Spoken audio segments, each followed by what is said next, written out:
아직도 대구교회 이은채입니다. 아니, 여전히 대구교회인가?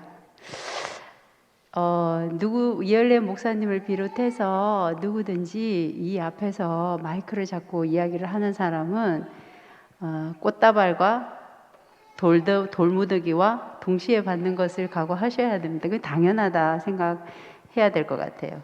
그래서 제가 오늘 이야기하고 나서 꽃다발이 더 많을지 아니면 돌이 더 많이 날아올지 이제 오늘 지나보면 알겠죠. 목사님께서 저는 한 2주 전에 교회 오지 않았고 뜬금없이 저한테 사과를 하셨다고 그러시더라고요. 근데 이제 그 전에도 한번 하신 적이 있고 제 기억에 그 이후에도 또 하신 적이 있으세요. 예, 그래서 이번이 3번째예요, 공식적으로. 그래서 저는 한 번은 이야기를 해야겠다. 제가 아무리 괜찮다 해도 괜찮으시지 않으신가 봐요. 그래서 한 번은 이야기를 해야 제가 둘 다 오는 자리인 줄 알기 때문에 할 수 있으면 안 나오려고 하는데 제가 또 그 아버지의 그 딸이라고 말이 많습니다. 제게 주어진 시간이 20분인데 넘어가더라도 오늘은 참아주시기 바랍니다. 왜냐하면 제가 20년 했거든요, 주치.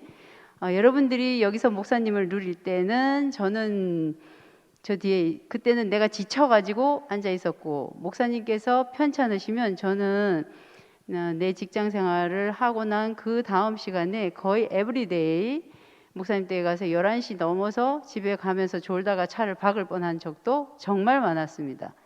그렇게 해서 여러분들이 누리신 목사님이 이때까지 계셨기 때문에 교회는 제게 조금의 빚이 있습니다. 여러분 모두. 그래서 오늘은 제가 말이 길더라도 지영아 끊지 마. 제가 몇 가지 좀 적었습니다. 그래서 목사님께서 우선 제 이름부터요. 윤채 자매는 모르고 순자 자매는 안다. 그렇죠. 30년 넘게 입에 붙으셨는데 근데 이제 근데 저는 순자는 이제 기억이 가물가물하고 현재적인 윤채만 제가 알고 있습니다. 그래서 지금은 여러분이 윤채와 만나셔야 지금의 나하고 만나시는 겁니다. 예. 그 사회관에 이제 반어법적으로 이야기했다. 주치의는 도망갔다. 웃으면서 이야기했고, 근데 이제 그 웃으면서 하는 그 포인트가 이제 또 그 당시의 교회 상황과 웃으면서 말했던 그 포인트가 제게는 굉장히 좀 힘들었던 거였고, 목사님께서 이렇게 말씀하셨어요. 본인에게 2번 사과했는데 마음이 잘 안 풀리나 봅니다. 이 부분은 뒷부분에 넘어가고, 제가 개원 30년 가까이 됐습니다. 그런데 제가 이번에 통증을 배우는 아카데미에 가서 제가 이렇게 하면서 큰 사고가 한 번도 없었냐? 그래서 저는 큰 사고가 한 번도 없었습니다. 왜 그럴까요? 재수가 좋아서일까요? 제가 겁이 많아서입니다. 그리고 예민해서입니다. 감이 뛰어나서입니다. 그 말은 나빠질 환자는 미리미리 보내기 때문이거든요. 그래서 제가 그 사람을 치료할 능력은 없지만 내가 어디까지 치료할 수 있는가 하는 그 한계는 정확하게 알고 있어서 나빠질 만한 사람은 나빠지기 전에 보냅니다. 5월 28일 날 목사님께서 집회를 마치고 저한테 제가 조기 앉아있는데 사인을 하셔서 제가 집으로 딱 갔는데 제가 보니까 평소에 보던 목사님이 아니셨어요. 평소에 알던 감기가 아니었단 말이에요. 그래서 이 느낌이 너무 쎄한 거예요. 그래서 이건 내 선을 넘어갔다. 그렇게 해서 제가 그날 화평이한테 전화했습니다. 의사들의 특징은 자기가 한 것을 다 적습니다. 적어놔요. 어디엔가가. 저도 적었습니다. 제가 사실 20년 동안 그냥 한 게 아니고 뒤에 10년 정도는 어느 날 목사님께서 나빠지시면 내가 했던 치료에 대해서 모두가 궁금해하고 뭘 잘못해서 목사님이 나빠졌나 이렇게 생각할 거다. 그때 나는 내가 한 것을 알려야겠다 생각해서 그게 나의 방패막이가 돼 줄 거다. 저는 이렇게 생각해서 다 적었습니다. 무엇을 드셨는지, 심지어 무슨 꿈을 꿨는지, 약은 물론이고 그날의 산소 포화도는 얼마인지 다 적었습니다. 그래서 제가 화평이한테 전화를 했습니다. 야, 화평아, 이건 내가 보던 거하고 좀 다르다. 너네가 같이 와서 봐야 되겠다. 이렇게 전화했어요. 그랬더니 뭐 그냥 그때 화평인가 문선이가 누가 감기가 들었었나 그랬어요. 그래가지고 알겠다 하고 끊었는데 역시 안 왔습니다. 근데 제가 아무리 봐도 그날도 밤 11시 반 거의 12시 돼서 집에 갔는데 아무리 봐도 이게 내가 볼 수준이 아니에요. 다음날 제가 병원에 와서 방인숙 언니에게 전화했습니다. 언니 지금 상황이 이렇고 이렇고 이래. 내가 봐서 내가 볼 게 아닌 것 같아. 그랬더니 인숙이 언니도 듣더니 그건 네 수준 넘어간 것 같다. 입원시켜라. 그렇게 말씀했거든요. 그래서 제가 다시 가서 월요일에 입원해야 됩니다. 라고 했는데 평소에 목사님께서 저한테 하신 말씀이 있습니다. 여러분은 아시는지 모르시는지 모르지만 내 마지막은 네가 지켜다오. 그리고 나는 절대로 인공호흡기를 달지 말아다오. 내가 순택이 큰 형이 죽는 걸 봤다. 무언가 이야기하고 싶어 하는데 그게 있으니까 아무 말도 못하고 그냥 주는데 너무 안타까웠다. 그리고 대학병원에 가서 입원하면 퉁퉁 붓는다. 변경용 오빠 아버님 이야기를 또 하시면서 병원에서의 마지막은 너무 비참하다. 그러니 나를 절대로 입원시키려고 하지 마라. 나는 입원하지 않을 거다. 그리고 내 마지막은 네한테서 치료하다가 그냥 끝나는 게 내 인생의 마지막이라 생각할 테니까 입원시키지 말아 달라 하셨습니다. 근데 제가 의사잖아요. 그래서 그럴 수 없었어요. 아, 이게 아니구나 싶은 순간이 오니까 아, 이건 아들이 와야겠다. 아무리 그렇게 나한테 말씀하셨어도 그 자리는 내 자리가 아닌 것 같았어요. 그래서 제가 아들한테 또 전화했습니다. 근데 안 왔습니다. 그리고 이분도 택도 없습니다. 수요일날 제가 갔습니다. 목사님이 오늘은 상태가 좀 좋다야 하는데 제가 보니까 전혀 아니었습니다. 전 너무너무 겁이 났어요. 그래서 수요일날은 강력하게 이야기했습니다. 돌아가실까 봐 정말 겁이 나서. 그래서 목요일날 화평이가 왔습니다. 그래서 그때부터 이제 다들 보니까 심각했거든요. 정신도 오락가락 하시고 이산화탄소가 채여서. 그래서 제가 이걸 아부가를 해봐야 되겠다. 동맥혈 검사. 동맥혈 검사는 병원에서만 가능합니다. 근데 병원을 안 가시려고 하니 어떡하겠어요. 그래서 머리를 궁리를 하다가 제가 문선이한테 그랬어요. 야, 문선아, 네가 너네 병원에 가서 그때 수련하고 있을 때여서 가서 아부가 채취하는 도구를 갖고 온나. 가지고 와서 여기서 피를 뽑아서 가지고 가서 소아과잖아요. 의관이 이름으로 접수를 해서 계획걸로 해서 분석을 해오느라 그렇게 해서 저희가 처음으로 목사님의 그 동맥혈 상태를 알게 됐습니다. 그래서 목사님 말씀하시대요. 제가 다 잘했는데 이걸 몰랐다 하시던데 목사님 임상에서 저 같은 의사 만나기 쉽지 않으세요? 왜 이러십니까? 제가 의사면허 고도리에서 딴 거 아니고 개원에서 30년 가까이를 하루에 150명 이상의 환자를 보면서 이제는 얼굴만 봐도 어디 아픈지 다 아는 정도입니다. 이건 의사라면 다 동의합니다. 그리고 저는 정말로 이렇게 그 예민함 때문에 제가 큰일 없이 이때까지 온 거거든요. 그걸 제가 몰랐다고 하시면 참 곤란합니다. 예, 그랬고요. 그리고 이제 대체의학적 치료에 대해서도 1년 이상 공부를 했는데 막상 써먹지는 못했다. 이렇게 말씀하시는데 목사님 듣고 계시죠? 아니에요. 목사님, 제가 2009년도 9월부터 제가 차트를 다 적었어요. 무슨 약을 드셨는지, 내가 뭘 줬는지, 무슨 치료를 했는지, 수액은 뭘 줬는지 그걸 다 제가 은혜한테 넘겼어요. 그리고 검사한 것도 다 있고요. 제가 2주에 한 번 서울 가서 그야말로 1박 2일 아침 9시부터 저녁 6시까지, 토요일은 5시부터 12시까지 이렇게 해서 대체의학을 공부를 했어요. 예, 목사님 치료 다 갔어요. 다른 의사, 내과 선생님도 가고 뭐 신경외과 선생님도 가고 다 갔어요. 근데 나는 바보같이 남아 있었어요. 그래가지고 어떡하겠어요. 아는 게 없으니까 배워야지. 그래서 제가 제 돈 들여가지고 몇 천만 원씩 내가면서 그거 공짜로 배우는 거 아니거든요. 그래서 서울 갔어요. 그래갖고 배웠어요. 그래가지고 제일 좋은 거 있으면 우선 나한테 해봅니다. 부작용 없고 내 몸이 좋아지면 목사님한테 씁니다. 그렇게 해서 목사님께서 2009년도 여러분도 많이 보시지 않으셨어요? 목사님 집에 가면 목사님이 웬 알약을 그렇게 많이 까가지고 드시잖아요. 그래서 저렇게 먹고 우리를 몸을 지탱해서 우리에게 말씀을 주신다 하고 누가 감동스러운 간증하는 것도 제가 들었어요. 그래서 막상 써먹지는 못했다. 그래서 저는 이 시점에서 하나 생각했어요. 누가 저한테 밥을 사주면 저는 꼭 그거 기억해요. 잘 어지간하면. 그래서 밥을 잘 안 얻어 먹습니다. 혹시 모르고 못 갚을까 봐.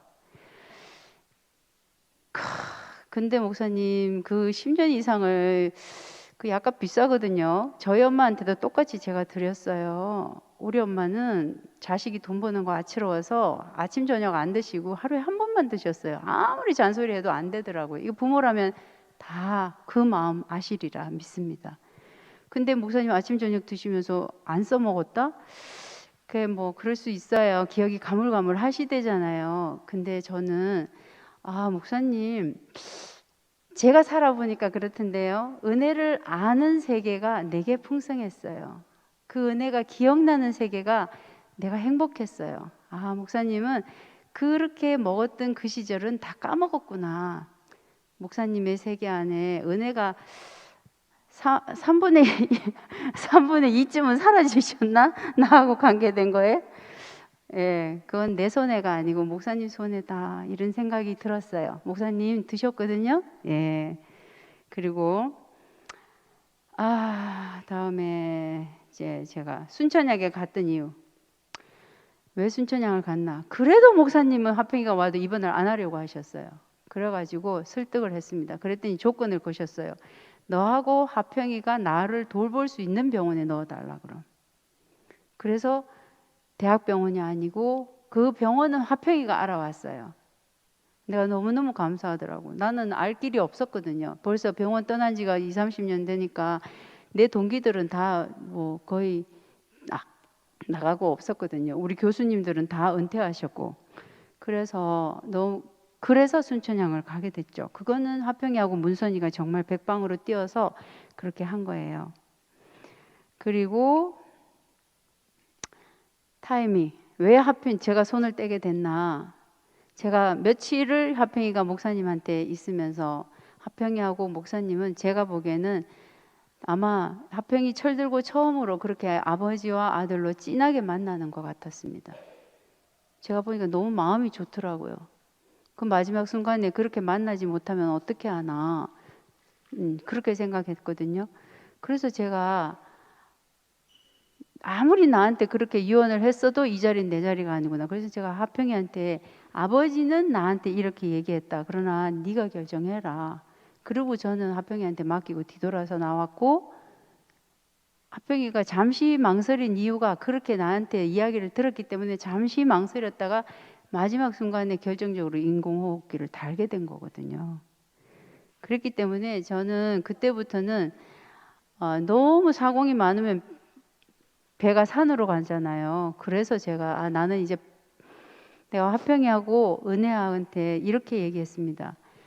내가 이때까지 봤으니까 혹시라도 필요한 게 있으면 나한테 이야기를 해라. 도움이 필요하면. 그러나 네가 먼저 청하기 전에는 내가 가지 않을게. 왜? 방해가 될까 봐. 제가 그렇게 얘기하고 저는 손을 뗐어요. 이게 제가 손을 뗀 이유입니다. 그 다음에 여러분들 특별 집회 하셨죠? 예, 저도 그 자리에 있었습니다. 있으니까 누군가가 저보고 그러더군요. 야, 이번에 목사님 니한테 맡겨놨으면 목사님 돌아가셨대. 그렇게 얘기했어요. 그때 얼굴을 딱 쳐다보면서. 그래가지고 제가 얼떨결에 그랬나? 이번에 문선이가 살렸대. 그러셨어요. 그런가 보다 이렇게 했어요. 두 번째, 혹시 내가 잊어버렸을까 봐 다시 만났는데 또 이야기했습니다. 진짜 똑같은 이야기를. 야, 이번엔 진짜로 문선이 때문에 살았대. 네가 알아야 된대. 이렇게 얘기했습니다. 그래서 제가 언니 나 기억하고 있어. 알았어. 이렇게 얘기했습니다. 예, 3번 해야 확실히 죽나 봅니다. 한 번 더 얘기해 주거든요. 다음에. 예. 이번엔 정말로 문선이하고 화평이 때문에 목사님이 살았다. 내가 뭐라 합니까? 내가 이때까지 살렸다고 뭐라 했습니까? 그 얘기를 3번이나 하는 그 자리에 다들 내가 얼마나 마음 끓이고 힘들었을 거는 이번에는 정말 단 한 사람도 내 마음을 어루만져 주면서 너 수고 많았다. 밥이라도 한 끼 사줄게. 이렇게 하는 사람은 한 명도 없고, 왜냐하면 그거 이해해요. 목사님께서 뭐 생사가 왔다 갔다 하는데 뭐 숨쉬고 있는 나한테 관심이 오겠습니까? 근데 저는 그 자리에 앉아 있으면서 그렇게 생각했어요. 난 여기 왜 앉아 있냐? 앉아가지고 치료 잘못한 의사라는 오명을 제가 봐서는 오명입니다. 뒤집어 쓰고 날아오는 돌을 맞으면서 난 여기 도대체 왜 앉아 있는 걸까? 예, 저는 그 자리에서 왜 앉아 있는지 알 수가 없었습니다. 그런데 이제 목사님께서 깨어나셨어요. 그러니까 깨어나시고 나서 제가 이 부분부터가 이제 제가 이야기하고 싶은 부분인데, 깨어나고 나서 그 목사님을 면회하는데 몇 명이 허락됐습니다. 가족과 그리고 저도 들어갔어요. 그래서 제가 목사님을 뵀거든요. 그래서 보니까 거기에서 내가 누굴 봤냐면 사람을 봤어요. 사람이 보이더라고요.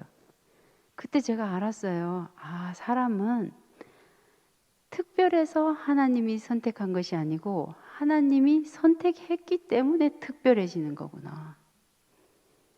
그러니까 사람의 어떠함에 의해서 하나님이 쓰시는 게 아니고 하나님의 계획에 따라서 하나님이 사람을 선택해서 쓰시면 그 사람은 특별해지는 거구나. 그 자리에서 저는 사람이 보였어요. 그 자리에서 내가 이때까지 하나님을 위해서 살겠다, 누구를 위해서 살겠다, 이 모든 것이 사라지고 사람은 그 자리에 있기만 하면 하나님이 하나님의 때에 따라서 쓰시는구나. 그 자리에서 저는 이열레라는 명찰을 단 사람을 만났습니다. 그 사람 자리에 저도 있더군요. 그래서 제가 목사님 퇴원하시기 전에 이 본당에 서서 이렇게 간증한 적이 있습니다. 말씀하시기 전에 저는 이때까지 나하고 관계 맺던 역사적인 이열레 목사님을 무덤에 묻었습니다. 제게는 영원한 한 사람이 남았습니다. 제가 이렇게 간증한 적이 있어요. 혹시 기억하시는 분이 없으시겠지요? 나나 기억하지.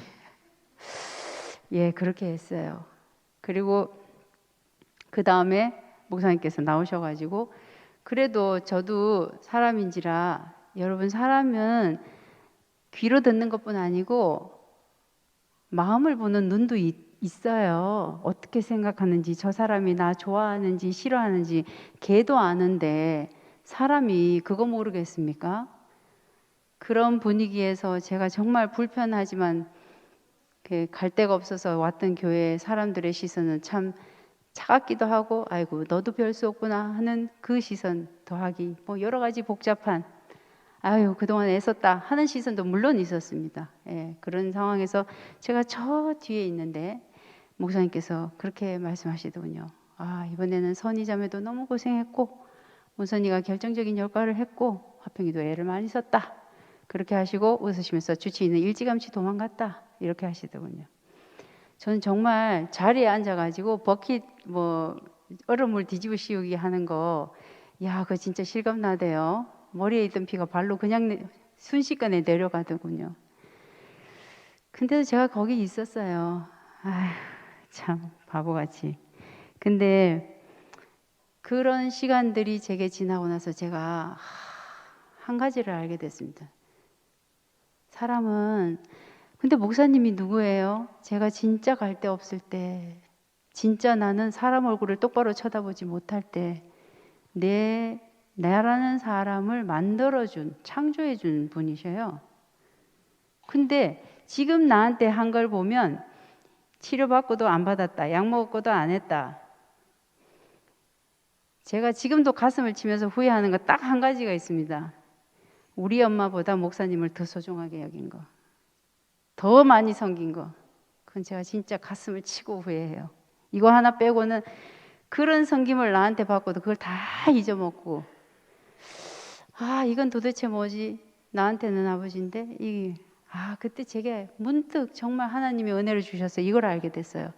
사람은 누구나 2%의 용서가 필요하구나. 목사님이 알고 지었을까 그 죄를? 정말로 부지불식간에 지으신 죄일 거다. 평소에 목사님 성격으로 보면 그렇게 하지 않으셨을 것 같아요. 근데 그 죄를 지었어요, 나한테는. 그래서 제가 누구나 2%의 용서가 필요하다. 그때 제가 그걸 알았어요. 우리가 우리에게 죄 지은 자를 사하여 준 것 같이 우리 죄를 사하여 줍시고. 나는 그 죄 안 지었겠습니까?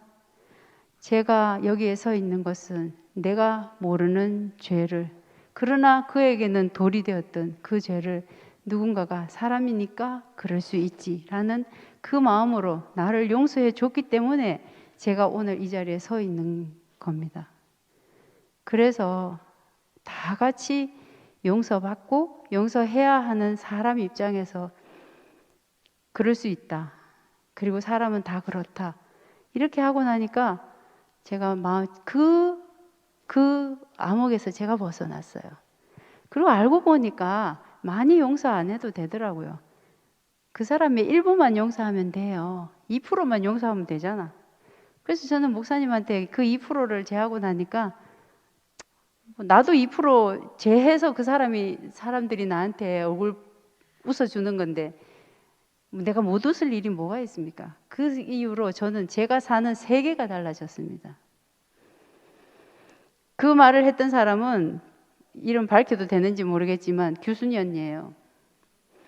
예, 그래서 제가 규순이 언니한테도 2% 용서의 법칙을 적용했습니다. 하니까 아무 문제가 되지 않았어요. 그 사람하고 만나는데. 그래서 아시겠지만 중심부 멘토 모임 했잖아요. 책 가지고. 기억하시죠? 중심부 여러분 책 가지고.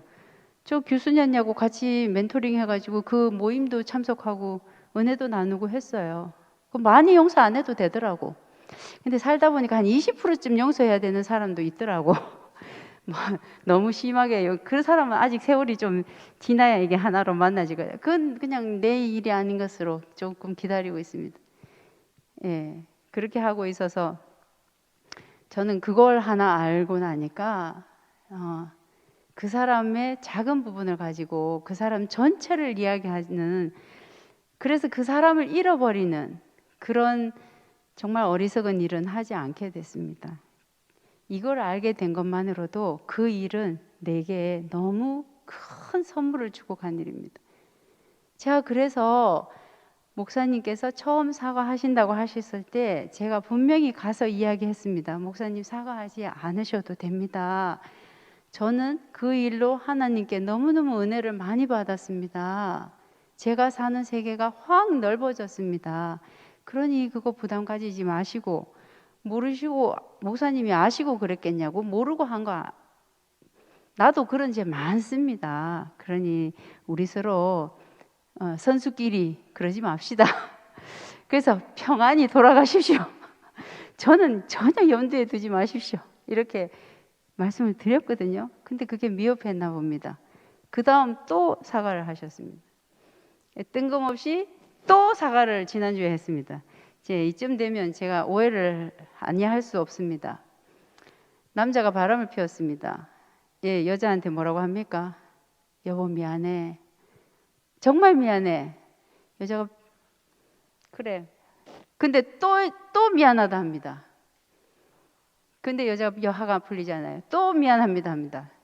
예, 사과를 계속하면 이제 나중에 되면 어떻게 되는지 아시죠? 가해자가 피해자가 바뀌게 됩니다. 야, 너는 이렇게 사과를 하는데도 그 사과를 안 받아준단 말이야? 사람이 그럴 수도 있지. 이렇게 되고, 두 번째, 목사님께서 제가 필요 없다 하는데도 자꾸 사과를 하시면 목사님 이렇게 오해할 수밖에 없습니다. 제가 하는 말은 다 나한테 삐져서 하는 말이니까 제대로 된 말이 아니다 하고, 내가 하는 말에 힘을 다 제하는 한 방법이기도 하다고 오해할 수밖에 없습니다. 그러니 목사님, 이제는 우리 서로 용서 사과를 해야 되고 안 해야 되고, 저는 벌써 진짜 가물가물합니다. 이제는. 예, 그래서 제가 적었어요. 이제 우리 그런 거 하지 않으시죠? 안 했으면 좋겠습니다. 그래서 이게 그겁니다. 그래서 목사님 이제 더 안 하셔도 되고, 제가 사는 세계가 은혜를 아는 세계, 은혜 있어야 하루라도 존재하는 사람, 용서를 구하거나 구할 필요가 없는 교회, 이게 제가 살았던 교회고, 예, 앞으로도 살고 싶은 교회입니다. 저는 요즘 그리고 이제 이거 요즘 구속 대성 너무 많던데, 저는 그 자리에서 진짜 예수가 보였어요. 예수. 사람인 목사님이 보이고 나니까 그 자리에서 예수의 생명이 알맹이처럼 튀어나왔습니다. 예.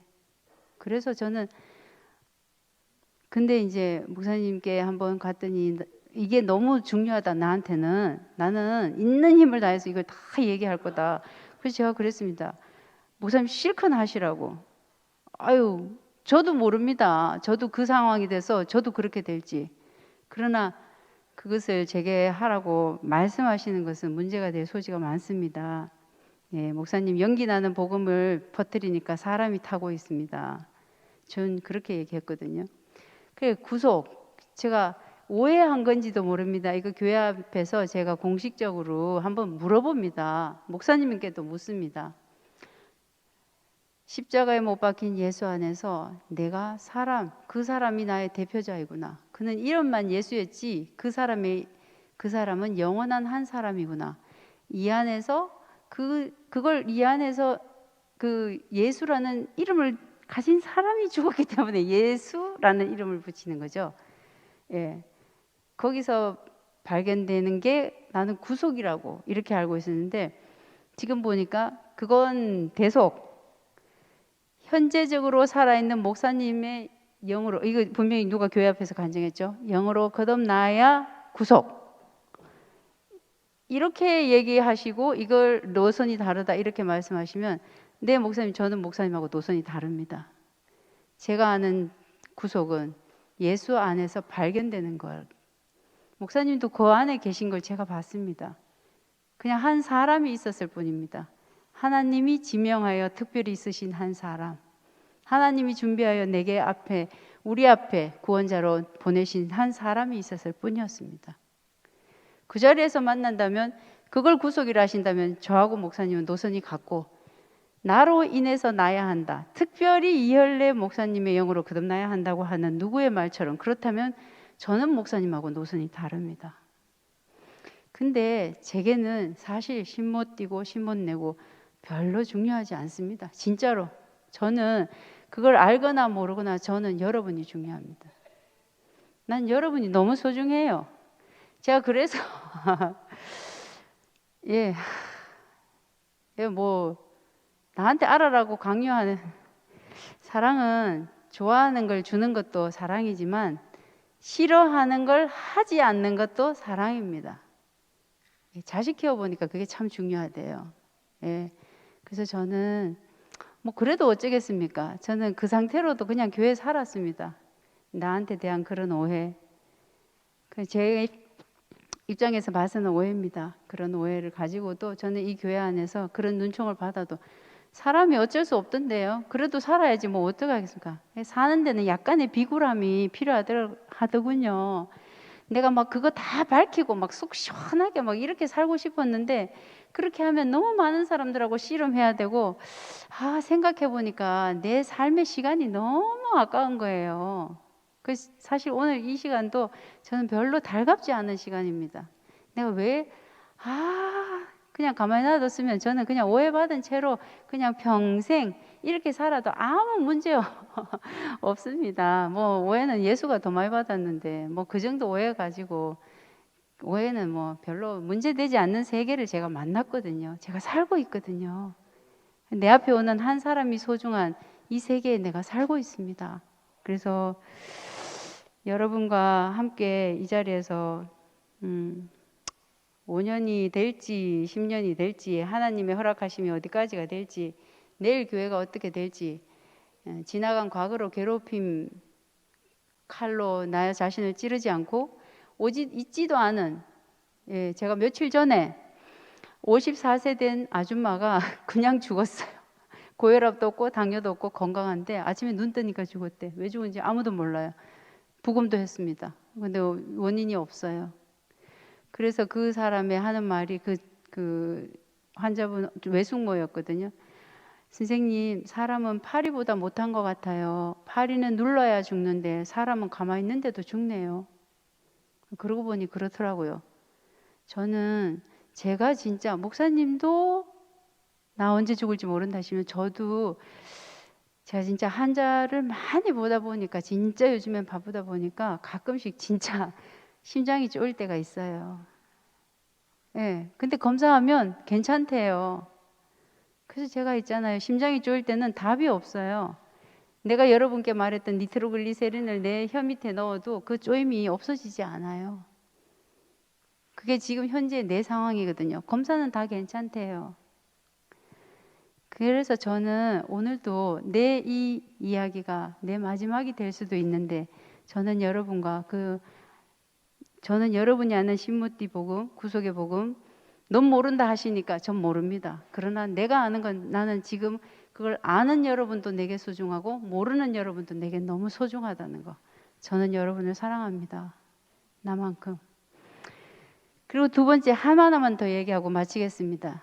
사람의 평가는 내가 어떻게 준비해서 되는 게 아닌 걸 제가 철저히 알았습니다. 내가 나를 방어해주고 막아주고 내 입장을 지지해 줄 것이라고 믿었던 그 내가 했던 모든 차트들, 기록들, 그리고 내가 했었던 모든 것들은 교회 사람들의 결정적인 평가가 필요한 시점이 오니까 하나도 나를 지켜주지 못했습니다. 그때 알았습니다. 사람은 생명대로 살 뿐이고 그 마지막 평가는 하나님이 한다는 걸. 그리고 그 하나님은 하나님의 형상인 여러분이 나를 평가한다는 것을. 그래서 저는 그때부터 그야말로 목사님께서 말씀하신 생명대로 살게 됐습니다. 누구 눈치 보지 않고 좋으면 좋다, 싫으면 싫다. 그렇게 하게 됐습니다. 그래서 지금 오늘이 마지막이 될 수도 있지만 또 마지막이 아닐 수도 있습니다. 여러분이 만약에 제게 돌보다 꽃다발을 많이 주신다면 다음 주에는 이 자리에 나와서 찬양도 한 곡 하고 싶습니다. 감사합니다.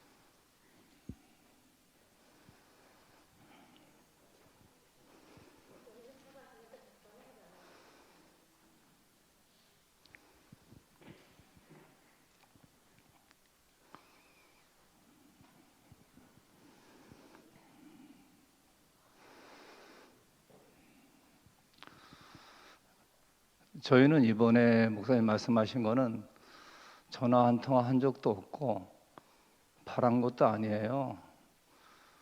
그런데 글쎄 그렇게 말씀하시니까 원무 윤채는 아직도 연로하신 아버지가 병환이신데도 요구하는 것처럼 오해가 돼서 그건 아니거든요. 그리고 제가 약을 갖다 드린 게 제 수입의 10분의 2, 10분의 3을 10년 전을 공급한 거예요. 돈 얘기하는 게 아니에요. 제 인생이에요.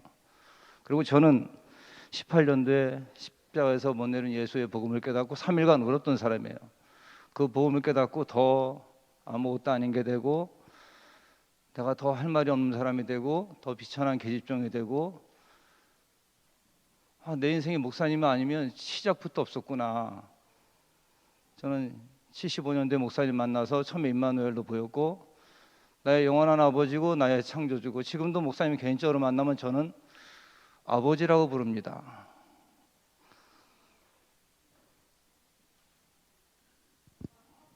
근데 마지막에 저에게 돌아온 게 너네 손에 있었으면 목사님 돌아가실 뻔했다. 이 말을 들을 때 저희는 아무 말도 목사님이 안 하시길 바랬어요. 아니면 수고했다 이 말씀하길 바랬고, 저희가 저 아버님도 모셔봤고 어머님도 모셔봤고 장모님도 모셔봤지만 우리 아버지는 며느리 손 꼭 잡고 감사하다 고맙다 영롱한 눈으로 돌아가셨고, 엄마도 그러셨고, 우리 장모님은 낳지도 않은 아들이 나를 모셔줘서 고마워 고마워 고마워 그리고 돌아가셨어요. 근데 목사님은 개인적으로 만났을 때 그냥 고맙다 이러면 끝날 일이에요. 공개적으로 하실 일이 하나도 없어요. 제가 뭐 바라는 것도 아니고 지금 떡을 사달라는 것도 아니고 밥을 사달라는 것도 아니고.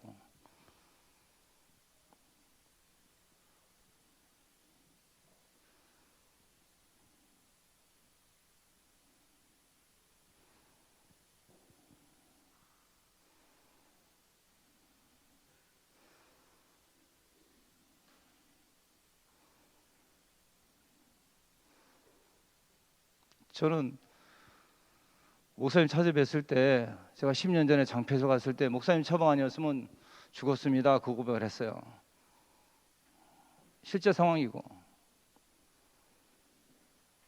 근데 목사님은 저에게 단 한 번도 약을 줘서 고맙다 아직도 한 말씀도 안 하셨어요. 그러면 끝난 일이에요. 제가 누구를 뺨 때려놓고, 예를 들어 형님 뺨을 때려놓고 형님한테 사과 안 하고 공개적으로 나와가지고 나 형님한테 사과했는데 형님은 아직도 삐져 있어요. 이거하고 똑같아요. 형님한테 무릎 꿇고 사과하면 끝날 일이에요. 공개적으로 할 일은 하나도 없어요. 그리고 저는 제 인생을 걸고 여기서 말씀드린다면,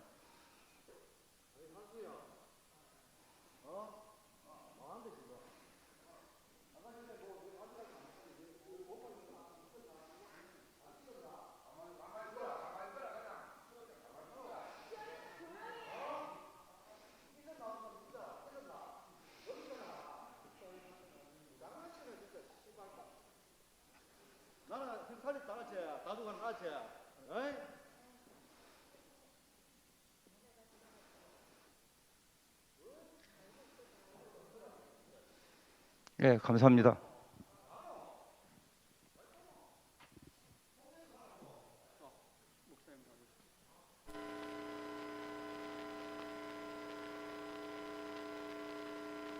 업무가 하는 말을 누가 막지 말라는 말이었습니다.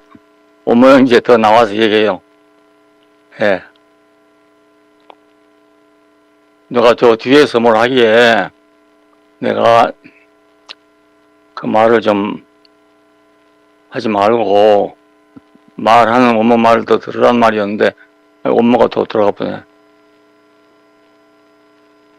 이거 참 잘 안 되네. 오늘 수임자가 나 있는 데서 이렇게 얘기를 하겠다고 해서, 그렇지 않아도 어떻게 말할지는 모르지만 하여간